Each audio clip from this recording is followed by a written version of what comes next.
शहर पर जब आधी रात का सन्नाटा उतरता है, तब सड़कें अजीब तरह से सांस लेने लगती हैं।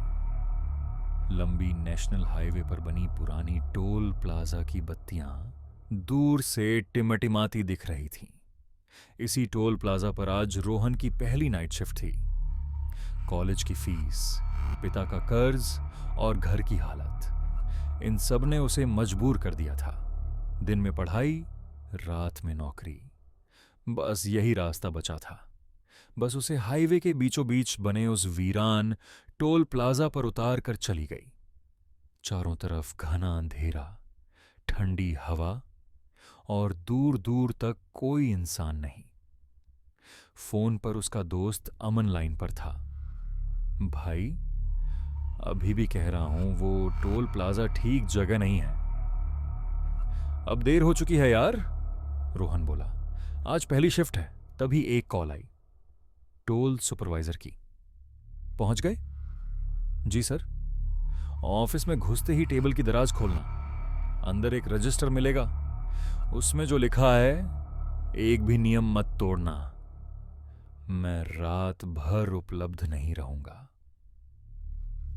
कॉल कट गई। रोहन ने टोल ऑफिस का जंग लगा शटर खोला।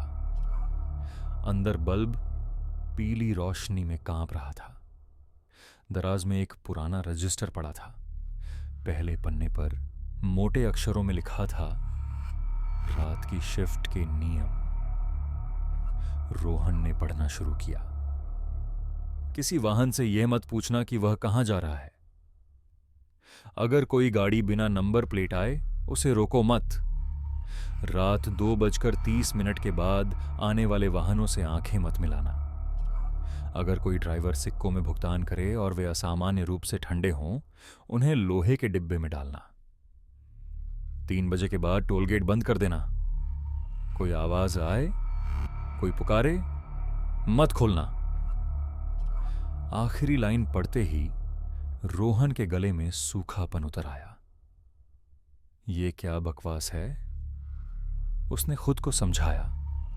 पुरानी जगह है, लोग अफवाहें बनाते हैं। रात 1:45 तक सब सामान्य रहा।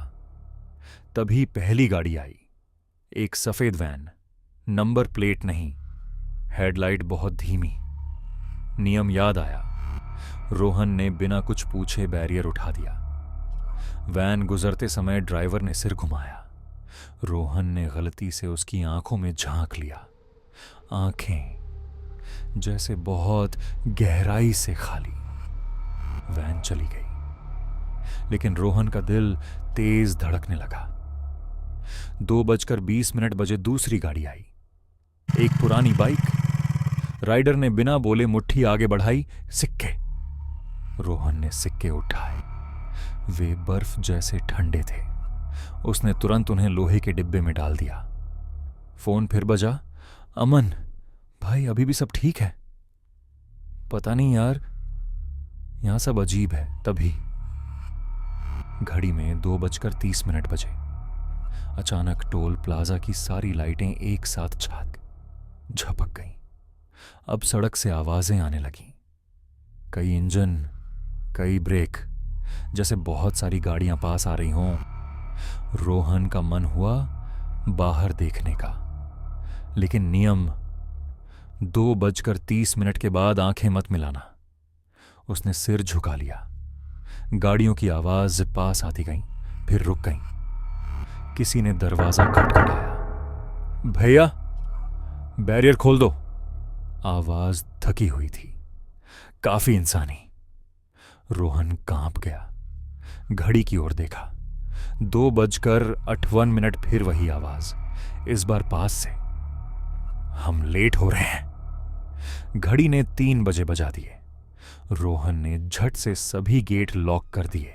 अब आवाजें बदल गईं। धीमी फुसफुसाहटें, फिर अचानक जोर जोर से टकराने की आवाजें। टोल ऑफिस हिलने लगा। रोहन ने कान बंद कर लिए। तभी फोन बजा। स्क्रीन पर अमन का नाम था। रोहन ने रोते हुए कॉल उठाई। अमन, बाहर बहुत लोग हैं। फोन से आवाज आई, टोल खोल दो। वो अमन की आवाज नहीं थी, वो आवाज दरवाजे के बाहर भी गूंजी। टोल खोल दो। एक साथ कई आवाजें। रोहन चीखा भी नहीं पाया। अचानक सब शांत, लाइटें जल गईं। सुबह हो चुकी थी। रोहन ने कांपते हाथों से दरवाजा खोला। बाहर कोई नहीं, सिर्फ सड़क के किनारे एक पुराना अखबार पड़ा था। हेडलाइन, 1996, आधी रात को टोल प्लाजा पर बस दुर्घटना, एक ही समय में 17 मौतें। तभी पीछे से आवाज आई, पहली रात निकाल ली। सुपरवाइजर खड़ा था। ये सब क्या था, क्या था? रोहन चिल्लाया। वह बोला, वे लोग रोज यहां से गुजरते हैं। उन्हें लगता है वे अब भी सफर में हैं। नियम इसलिए हैं ताकि उन्हें याद न दिले कि उनकी यात्रा खत्म हो चुकी है। रोहन ने कांपते हुए पूछा, और जो आवाज जिसने मुझे बचाया? सुपरवाइजर ने सड़क की ओर देखा। उनमें से एक ने मान लिया है कि वह मर चुका है। आज उसकी आखिरी रात थी। रोहन चुप रहा। फोन पर अमन का मैसेज आया, भाई आज फिर शिफ्ट है। रोहन ने टोल गेट की ओर देखा और बैरियर उठाया। कुछ यात्राएं कभी खत्म नहीं होती।